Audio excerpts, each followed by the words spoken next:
maintenant, s'il demande de montrer que la fonction reste 2, ça veut dire le reste de la division de x qui est en paramètre sur 2. Est-ce qu'elle est paire? Donc, cette fonction, elle est égale à quoi déjà? Donc, R2 de x, c'est quoi? Donc, cette fonction va donner 1 si x est impair. Si x est impair, impair ça veut dire عدد فردي.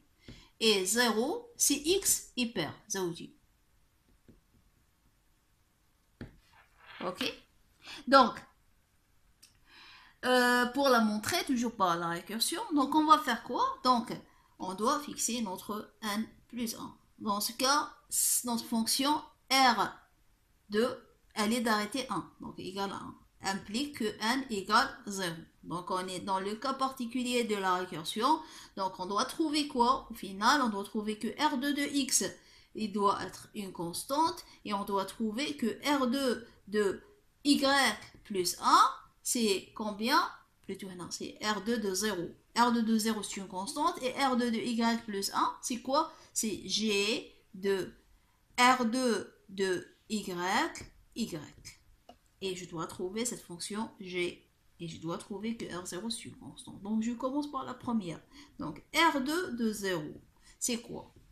Égal à quoi? Donc notre fonction R2 appliquée au paramètre 0. R2, lorsqu'elle est appliquée à n'importe quel paramètre, je me demande ce paramètre, est-ce qu'il est impair? Donc voilà le résultat, s'il est pair, voilà le résultat. Donc 0 c'est quoi? C'est pair. Donc le résultat c'est 0. Et donc c'est une constante et donc elle est paire. Donc la première condition, elle est vérifiée. Vérifiée. Ok? Maintenant, la deuxième condition. Donc, pour la deuxième condition, donc je vais écrire la partie gauche. Donc, R2 de Y plus 1. C'est combien? Donc, c'est 1, maintenant, quand, lorsque Y plus 1 est impair. Et c'est 0 lorsque Y plus 1 est pair. Ok? Donc, égal va être égal à quoi? Donc, c'est 1 lorsque y plus 1 est impair. Ça veut dire y, c'est combien? C'est quoi? Il est quoi? Y plus 1, c'est impair. Donc, y est pair. Si y est pair, donc lorsque je vais lui rajouter un 1, il va devenir impair. La même chose. Donc, 0. Si y plus 1, il est pair. Donc, y, c'est quoi? Y est impair. Car si y est impair, donc lorsque je vais lui rajouter 1, il va devenir quoi? Il va devenir pair. Donc, on va continuer. Donc, c'est 1. Lorsque y est pair, parce que j'oublie pas, moi, mon but, c'est de trouver R de y. Donc, si j'arrive à trouver une des deux, c'est bien. Donc, lorsque y est pair, ceci, ça veut dire quoi? Lorsque y est pair, je peux écrire que sa fonction R2 de y, c'est combien? Lorsque c'est pair. Lorsque c'est pair. R2 de y, ça va être quoi? Ça va être un 0. Et, ici 0. Lorsque y est impair, son R2 de y, c'est combien? R2 de y, ça va être combien? Lorsque y est impair, c'est 1. Ok? Donc, je vais l'écrire mieux. Donc, R2 égale 1. Ça veut dire n'égale pas 0. Ok. Donc, est-ce que ceci vous rappelle quelque chose?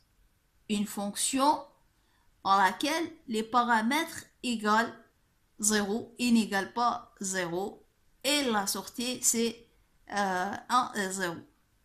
C'est la fonction sgbar. Donc, la fonction sgbar, je vais l'écrire ici comme rappel, juste pour rafraîchir la mémoire.